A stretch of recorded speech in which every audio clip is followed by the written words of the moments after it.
από το Ίδρυμα Steinrocken και ο συγγραφέας πήρε μια εξαιρετικά τιμητική διάκριση η οποία έχει απονεμηθεί σε ελάχιστους πολιτικούς επιστήμονες.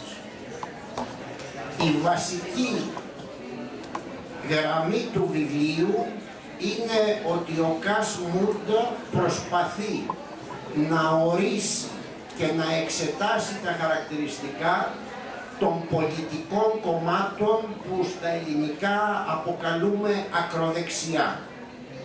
Δεδομένου ότι στην αγγλική γλώσσα επικρατεί ένα χάος ορολογίας, όπου για την ακροδεξιά πολιτική οικογένεια υπάρχουν πάνω από 60 λέξεις ή φράσεις που την χαρακτηρίζουν και πάνω από 40 ορισμοί, ο συγγραφέας ξεκινάει το βιβλίο του προσπαθώντας να ιχνηλατήσει τι ακριβώς είναι αυτά τα κόμματα.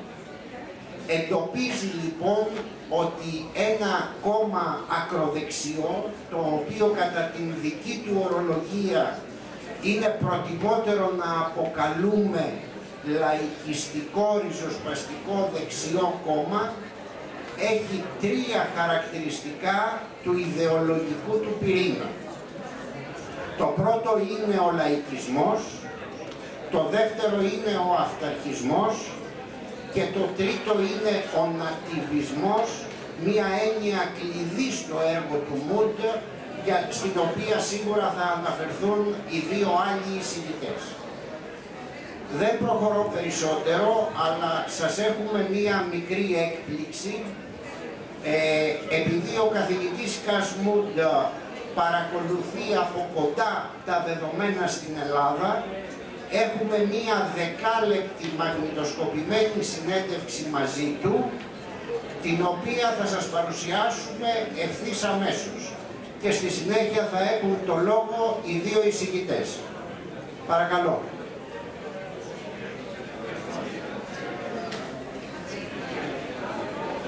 Professor Wood, you are an expert on political expertise. Please let us know your opinion about the results of Greek elections and especially on Golden Dawn rise.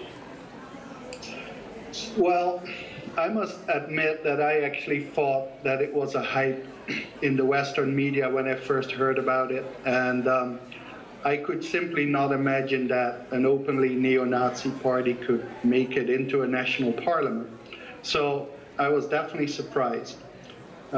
I think it is the first time in post-war history that a neo-Nazi party makes it into a national parliament, and that a party that essentially is anti-democratic rather than anti-liberal democratic, as most radical right parties are, has such success.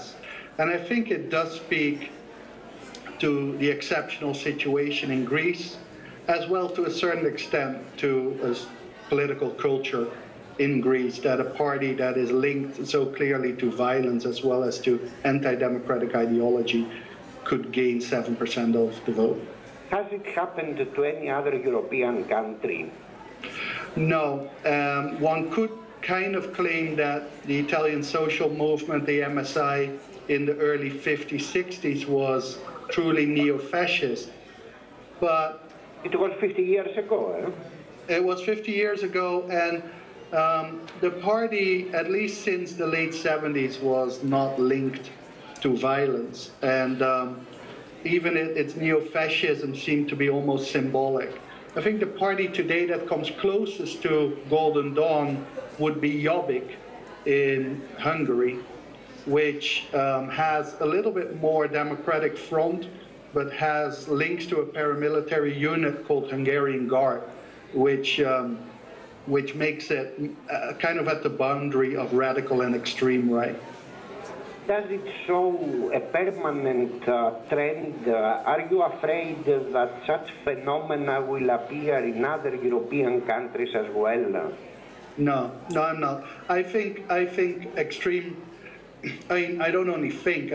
Based on the history and if you look at studies, by and large, there's one golden rule: if you are not pro-democratic in the sense of supporting popular sovereignty and majority rule, you do not gain any electoral results. Not on the right or on the left, although there are some extreme left parties that have some success. I think Golden Dawn stands out in many ways. I don't see any parties wanting to work with it. I don't see many parties that are similar to it that go beyond a kind of a cult status. So, as you know, we are having after 1 month elections in Greece. You are thinking that electoral results for Golden Dawn will not be that successful? Yeah, now I must warn you that I'm almost always wrong with my predictions, but I do think that Golden Dawn is probably going to make the 3% cut, but I think they will have less than 7% for two reasons. I imagine that the turnout is going to be higher and different. I think particularly a lot of people are in the center who have abstained from the last elections will actually vote now. I also think that part of the electorate of Golden Dawn is not going to vote or is going to be really shocked by finding out more about what Golden Dawn is. And even if they are xenophobic, they will probably use another party as a vehicle for their protest vote, like Laos. But apart from Golden Dawn, we are having two other populist, not extremist, but populist radical right parties in Greece, Independent Greeks, which were very successful, and Laos, which did not pass the limit of 3%.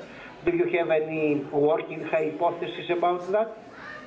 Well, I think Laos was clearly punished for working with the government of the New Democracy in PASOK, and more importantly for them, quite large splitting over the bailout. And so I guess that is just a logical consequence of voters being unsatisfied with the product. Not so much with what Laos offers in terms of ideology. I think there's still broad support for that. But more they see Laos as being kind of a mess, and that's why they kind of punish them. I would not be surprised if they make it over 3% this time, picking up some people from Golden Dawn and some others. The Independent Greeks is more difficult for me. From what I have read, they don't necessarily compete with Golden Dawn and Laos in the sense that I think they speak more to a traditionally conservative and kind of chauvinist electorate, which is disappointed with the way New Democracy has handled the economy and particularly the relationship with the EU. So I see Independent Greeks a little bit as a kind of a Eurosceptic conservative party, as one of the fractions would be within the Conservative Party in the UK. Without saying that it's the same ideology, I just think that they attract a similar type of electorate, which would be better educated, more established, yet unhappy with the established Conservative Party. By coincidence, very close to the results of Greek elections with a neo-nationalist radical right party, you have given a speech provocative at 30 years of populist radical right in Europe, so what? It seems from the title that you don't consider populist radical right a serious player at the European political game. Is it so? Yeah, I mean, I think my speech has to be seen in the light of most of the fairly alarmist media and academic accounts. When you read media in Western Europe in particular, as well as many of the academic accounts on radical right parties or politics, it is kind of assumed as if they are the real engine of West European politics today, and as if they make the agenda, and it is all because of them that we're talking about crime, corruption, immigration and all those kind of things. And my argument is that if you purely look at the situation and compare countries with strong radical right parties with those with weak radical right parties, you don't see particularly relevant differences. And so I think that radical right parties haven't created these issues and haven't created these policies. More social changes like mass immigration, like the European Union, like a different type of media, have changed attitudes in society, which have at times been amplified by radical right parties and have led mainstream parties to respond to that. So I don't say that they're completely irrelevant, but what I say is that they have pushed mostly right-wing parties a little bit further, but the initial push to go further to the right on immigration or crime came from the right-wing parties and at times left-wing parties themselves. On the contrary, you are considering as a serious problem in Europe populism, which at one of your articles you have mentioned that it is the new zeitgeist. Can you tell us a little bit more about populism? Well, I see populism as an ideology which divides society into two homogeneous but antagonistic groups. So on the one hand, you have the pure people, which are considered to be one.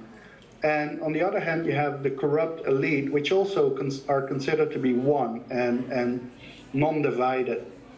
And they see politics as a struggle between those, in which they think that it should follow what they consider the general will of the people. And so what is classic of populism is that you consider the whole elite as being one, whether they're conservative or social democratic or liberal democratic. You say, well, they're all in it together because they're all corrupt.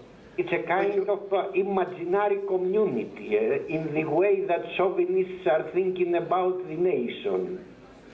Yes, but the difference is that for populists, what connects all the people is morals. So they define the people not in first instance in ethnic terms, but in moral terms. And so they see that the people are all good. They also believe that you can come up with policies that are good for everyone. And that is simply not true. I mean, most politics has winners or losers, or at the very least, some people win more than other people. Yet populists act as if it's possible to come up with policies where everyone profits equally. And you have written at one of your articles that populism is a centered ideology which is waiting for the content, which might be left, might be right. Is it so? Yes. I mean, populism in itself doesn't really say much about many issues, most importantly, socioeconomic issues.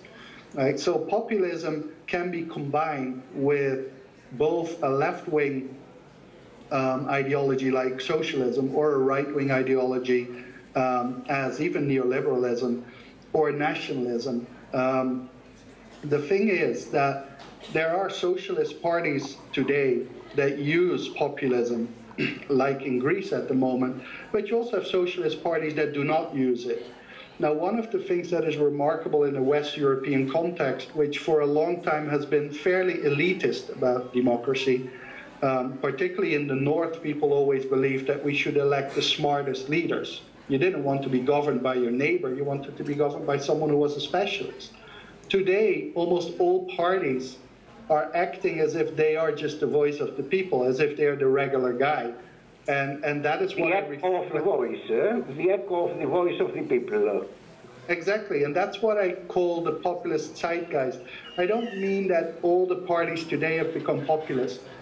What I mean is that all parties today, by and large, refer in one way or another to some kind of positive, homogeneous people and claim to be able to implement policies that profit all and harm no one.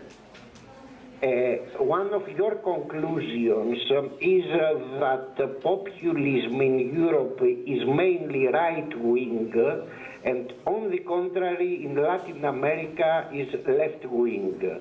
In this context, how do you explain that in Greece it seems that we are having populism which is simultaneously left and right?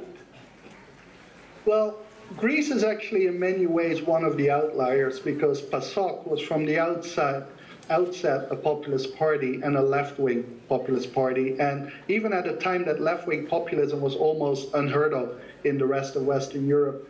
So I think it's partly also a national tradition, but I think one of the things that we found or hypothesized was that probably left-wing populism is more prevalent in countries where there is a huge divide between the rich and the poor, and where the poor are actually really poor. And whereas in countries where the welfare state functions pretty well, and where the differences between rich and poor are not that prevalent, populism attaches more to social cultural issues like immigration and nationalism. Are populist parties a threat for liberal democracies? Yes, they are a threat to liberal democracy, because liberal democracy is based on not just popular sovereignty and majority rule, but also a procedural interpretation of democracy, as well as the constitutional protection of minority rights. And populism essentially is a monist ideology, which doesn't see minorities within the people. Like, the people for them is one homogeneous group. And so they're very skeptical and actually distrustful of minorities, and do not want majority rule to be constrained by anything, not even constitutionally protected minority rules. So, from that aspect, there is a fundamental tension between the principles of populism and the principles of liberal democracies. Yes, absolutely there are. And in politics, you do see that mostly in the rhetoric, but sometimes also in the implemented policies, or at least in the proposed policies. One of the most powerful populists ever in Western Europe was Silvio Berlusconi, the former 3-time Prime Minister of Italy. And he would respond to accusations from judges by saying, "Who elected you? Like, I'm the voice of the Italian people." And by and large kind of arguing that because he was elected by a majority of the people, he could do whatever he wanted to because he was the voice of the majority. And the rules didn't apply to him, because if the majority of the people would support something, they should get it. Yes, but if populism will be combined with anti-democratic ideologies such as Marxist-Leninism or Stalinism, it might be an additional problem to become prophets of a new social regime. Yeah, there is always kind of a tension, though, between particularly Marxism-Leninism and populism, because Leninism itself was very elitist and thought about that it would be an avant-garde, which is by definition an elite that would bring the proletariat to its kind of socialist state. But you do see in the Greek example, but also in some other parties like Die Linke in Germany, that socialist parties are applying populism, at least in their discourse. And I personally think that these are different threats. Like, where populism is a threat to liberal democracy, I think true socialism, so not social democracy, but true socialism, and particularly Stalinism, is a threat to the democratic part, so to the popular sovereignty and the majority rule. So that combination does not make you happy at all? No, it doesn't. And to be fair, I think to most to virtually any country in Western Europe or Europe as a whole, that combination is both rare and very unsuccessful. Greece is in this respect definitely among the exceptions. Thank you very much for this very interesting conversation. Thank you very much. Ακούσαμε τον καθηγητή μου και τις απόψεις του για την ελληνική κατάσταση. Να προχωρήσουμε στο βιβλίο του με τον κύριο Στάθη Τσιρά, διδάκτορα του Πανεπιστημίου Μακεδονίας και συγγραφέα του βιβλίου Έθνος και Λάος, ένα βιβλίο στο οποίο αναλύονται οι ιδεολογικές και πολιτικές παράμετροι του Λάος που κυκλοφόρησε από τις εκδόσεις Επίκεντρο. Κυκλοφόρησε 2 μέρες πριν τις εκλογές και ύστερα από 2 μέρες το Λάος δεν μπήκε στη Βουλή. Όπως λένε, τυχαίο δεν νομίζω. Το λόγο έχει ο κύριος Τσιράς. Ευχαριστώ πολύ. Εντάξει, το κακό είναι μικρό γιατί από το βιβλίο πολιτικής θα γίνει βιβλίο ιστορίας. Δεν είναι εκείνο το θέμα. Λοιπόν, πιο κοντά. Στον πρόλογο του βιβλίου του, ο καθηγητής μου το γράφει της ελληνικής έκδοσης, έτσι. Σε μεγάλο βαθμό, συνέπεια εσφαλμένων ερμηνεών της δημοκρατικής κατάληψης της εξουσίας από τον αδόλφο Χίτλερ στη Γερμανία της Βαϊμάρης τη δεκαετία του 30, η ιδέα ότι οι οικονομικές κρίσεις οδηγούν σε εκλογικές νίκες της ριζοσπαστικής δεξιάς έχει καταστεί αυταπόδεικτο δόγμα στην ευρωπαϊκή ακαδημαϊκή κοινότητα και τα μέσα μαζικής ενημέρωσης. Και τα μέσα μαζικής ενημέρωσης. Υποτίθεται ότι η οικονομική κρίση οδηγεί το λαό να απορρίψει τα ορθολογικά δημοκρατικά κόμματα και να αναζητήσει καταφύγιο στους ανορθολογικούς λαϊκιστικούς ριζοσπάστες δημαγωγούς που του υπόσχονται τον κόσμο ολόκληρο. Όπως συμβαίνει συχνά, η πραγματικότητα είναι διαφορετική, λέει ο Μούντερ, και πολύ πιο πολύπλοκη. Αυτό που συμβαίνει σε μια οικονομική κρίση είναι ότι στην πολιτική διαμάχη κυριαρχούν οικονομικά ζητήματα όπως η απασχόληση, οι κοινωνικές παροχές, η ανεργία. Και όπως αναφέρεται αναλυτικά στο 5ο κεφάλαιο, αυτό δεν ωφελεί τη λαϊκιστική ριζοσπαστική δεξιά.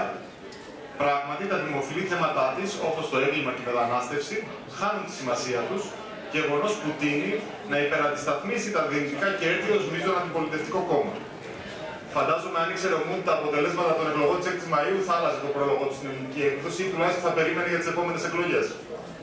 Οι προηγούμενες ελληνικές εκλογές συγκέντρωσαν τον παγκόσμιο ενδιαφέρον. Αλλά πιστεύω ότι μια μικρή ομάδα, οι πολιτικοί ερευνητές που μελετούν την άκρα δεξιά, είχαν έναν λόγο παραπάνω να τις παρακολουθήσουν.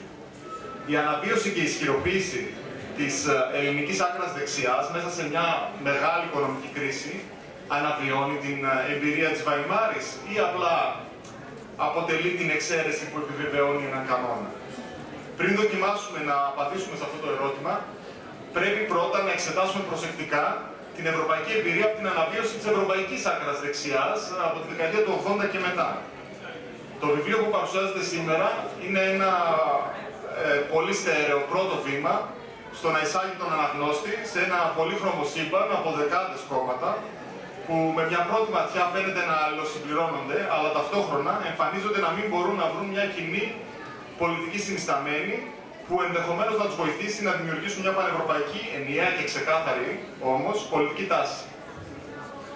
Το βιβλίο αυτό αποτελεί μια καλή αφετηρία για να γνωρίσει κανείς αυτό που πολύ εύστοχα έχει χαρακτηρίσει ο Χέιμσουορθ ως μια πολύπλοκη αλχημία. Έτσι, η ακροδεξιά κατά τη δεκαετία του 1980 άρχισε να εμφανίζει εκλογικές επιτυχίες στην Δυτική Ευρώπη και παρότι είχε αγνοηθεί στην αρχή, αργότερα, χωρίς αμφιβολία, αποτέλεσε μια πρόκληση για τη φιλελεύθερη δημοκρατία. Ένας άλλος ερευνητής, ο Πέτ, σημείωσε ότι αυτό γίνεται γιατί η νέα ακροδεξιά, σε αντίθεση με την παλαιά, ενστερνίζεται πλήρως και αγκαλιάζει το φιλελεύθερο σύστημα, καταβάλει συνειδητή προσπάθεια να τηρήσει τους δημοκρατικούς κανόνες. Έτσι, οι παραδοσιακές προσεγγίσεις όπως η απαγόρευση και η περιθωριοποίηση δεν φαίνεται πλέον να αποδίδουν. Ο Πέτ συνεχίζει λέγοντας ότι η ακροδεξιά έχει πετύχει όλο και περισσότερο να προωθήσει την εικόνα ως πρωτοπόρος της αληθινής δημοκρατίας και ως υπερασπιστής των αγώνων και των συμφερόντων των απλών ανθρώπων. Ένα από τα προβλήματα της ακροδεξιάς είναι ότι στην διεθνή βιβλιογραφία όχι μόνο δεν υπάρχει ένας κοινός ορισμός, αλλά επιπρόσθετα χρησιμοποιούνται μια πλειάδα όρων προκειμένου να διαχωρίσουν τα κόμματα της άκρας δεξιάς από αυτά της mainstream, θα λέγαμε, δεξιάς. Ο πρώτος όρος που χρησιμοποιείται είναι far right, ο οποίος είναι ένας, ας πούμε, γεωγραφικός όρος, που ορίζει τα κόμματα της άκρας δεξιάς ως αυτά που βρίσκονται δεξιότερα από τα κόμματα της, ας πούμε, συστημικής δεξιάς, της καθιστωτικής δεξιάς. Ένας δεύτερος όρος, ανάλογος, είναι ο όρος radical right, είναι ο όρος της ριζοσπαστικής δεξιάς, ένα κομμάτι δηλαδή της δεξιάς, το οποίο και ριζοσπαστικοποιείται και εναντιώνεται προς μια πιο συμβατική, συμβιβασμένη δεξιά. Μια παραλλαγή αυτού του όρου χρησιμοποιεί ο Mood, τον όρο ριζοσπαστική λαϊκιστική δεξιά. Αυτή η οικογένεια κομμάτων είναι μια οικογένεια στα οποία βρίσκουμε κόμματα όπως τα σκανδιναβικά κόμματα που είναι υπέρ ενός άκρατου φιλελευθερισμού και κόμματα στα οποία είναι υπέρ μιας ισχυρής κρατικής παρέμβασης, υπέρ ενός κοινωνικού κράτους, όμως όχι για όλους. Ενός κοινωνικού κράτους για τους αυτόχθονες. Αυτός είναι ο λεγόμενος προνοιακός σοβινισμός. Η πολυπλοκότητά της βρίσκεται σε ένα συνεντετικό κύκνο, που έχει κάποια κοινά γνωρίσματα, όπως η εξουσιαστική και αυταρχική θεώρηση και προσέγγιση της πολιτικής, η οποία έχει εμφανεί κρυμμένο το θαυμασμό στον αυταρχισμό των φασιστικών καθεστώτων του Μεσοπολέμου, έχει την υπεράσπιση του εθνικού κράτους έναντι της παγκοσμιοποίησης και της πολιτισμικότητας που η τελευταία επιβάλλει. Ο Χέινσουορθ ορίζει σαν κεντρικό συστατικό την εθνική καταυτότητα το έθνος. Αποτελεί όμως ο εθνοκεντρισμός, είναι μόνο ο εθνοκεντρισμός ικανός να περιγράψει αυτό το μεσαϊκό κομμάτο. Σε αυτό το σημείο συμβάλλει ο Mood. Στο πρώτο μέρος του βιβλίου αυτού, ο Mood οριοθετεί την περιοχή που συχνότερα αποκαλούμε ακροδεξιά κομματική οικογένεια και προκειμένου να δώσει μια λύση σε αυτό το ενοιολογικό πρόβλημα, υιοθετεί τον Wittgenstein και την κατηγορία περί ομοιότητας οικογένειας. Δηλαδή, το ένα κόμμα δεν είναι ίδιο με τα υπόλοιπα, αλλά ταυτόχρονα κάθε μέλος της οικογένειας έχει κάποια κοινά χαρακτηριστικά με τα υπόλοιπα. Ο συγγραφέας ορίζει έναν ελάχιστο ορισμό και έναν μέγιστο ορισμό. Ως ελάχιστο κοινό παρονομαστή θα ορίσει τον νατιβισμό. Τη θεωρία δηλαδή ότι την ιδεολογία που υποστηρίζει ότι τα κράτη θα έπρεπε να κατοικούνται αποκλειστικά από μέλη της αυτόχθονης ομάδας, του έθνους δηλαδή, και ότι τα μη αυτόχθονα στοιχεία, όχι μόνο τα πρόσωπα, οι μετανάστες, αλλά και οι ιδέες που είναι ξένες προς το έθνος, απειλούν θεμελιωδώς την ομοιογένεια του έθνους κράτους. Ο νατιβισμός είναι ένας νεολογισμός στα ελληνικά και προτιμήθηκε από τον επιμελητή της έκδοσης γιατί προσεγγίζει καλύτερα την ολότητα του φαινομένου, όπως την ορίζει ο συγγραφέας, εν αντιθέσει με όρους όπως ο αυτοχθονισμός και ο εθνοκεντρισμός. Παράλληλα όμως με τον ελάχιστο κοινό παρονομαστή, ο Mood ορίζει και έναν μέγιστο κοινό παρονομαστή, που είναι τρία κεντρικά χαρακτηριστικά. Είναι ο ναβιτιβισμός βέβαια, αλλά από την άλλη συνυπάρχει ο λαϊκισμός με τον αυταρχισμό. Αφού ορίσει αυτή την περιοχή, ο συγγραφέας αναλύει κάποιους παράγοντες που σχετίζονται άμεσα με την επιτυχία της άκρας δεξιάς στην Ευρώπη τα τελευταία 30 χρόνια. Το πρώτο πράγμα με το οποίο καταπιάνεται είναι η κατασκευή του εχθρού. Η λαϊκιστική ριζοσπαστική δεξιά κατασκευάζει έναν εχθρό που ενίοτε βρίσκεται μέσα ή έξω στο έθνος, μέσα ή έξω στο κράτος. Το συμπέρασμα εδώ είναι ότι τα λαϊκιστικά ριζοσπαστικά κόμματα της άκρας δεξιάς τείνουν να αναφέρονται περισσότερο σε εχθρούς παρά σε φίλους. Σε εχθρούς που τους κατασκευάζουν με βάση τα τρία κεντρικά τους χαρακτηριστικά, με τα οποία κατασκευάζουν και την κοσμοθεωρία τους. Παράλληλα, ο συγγραφέας μας δίνει κάποια κεντρικά σημεία στα οποία υπάρχει μια συμφωνία από την βιβλιογραφία. Το πρώτο είναι ότι αυτά τα κόμματα είναι συνήθως αρσενικά κόμματα. Είναι κόμματα στα οποία τόσο τα στελέχη όσο και οι ψηφοφόροι είναι περισσότερο άνδρες από γυναίκες. Αυτό, αν δούμε τα στοιχεία από τα exit poll, συμβαίνει αυτή τη στιγμή και στην Ελλάδα. Στις εκλογές της 6ης Μαΐου, τόσο οι ανεξάρτητοι Έλληνες, ο Λάος ή η Χρυσή Αυγή είχαν καλύτερη αντιπροσώπευση στους άνδρες παρά στις γυναίκες. Βεβαίως υπάρχουν και εξαιρέσεις όπως η Μάρι Λεπέν, αλλά και αυτές επιβεβαιώνουν τον κανόνα. Ένα δεύτερο στοιχείο που συμφωνεί η βιβλιογραφία είναι ο εργαλειακός χαρακτήρας της οικονομίας. Αυτό που αναφέραμε στην αρχή. Η οικονομία, θα λέγαμε, έχει έναν δευτερεύον χαρακτήρα στην ιδεολογία και στα προγράμματα των λαϊκιστικών ριζοσπαστικών κομμάτων της άκρας δεξιάς. Στην κορυφή βρίσκονται κοινωνικά και εθνικά ζητήματα όπως η μετανάστευση, η εγκληματικότητα. Η οικονομία δεν ορίζει αυτά τα κόμματα, αλλά τα κόμματα και η ιδεολογία τους, τα τρία βασικά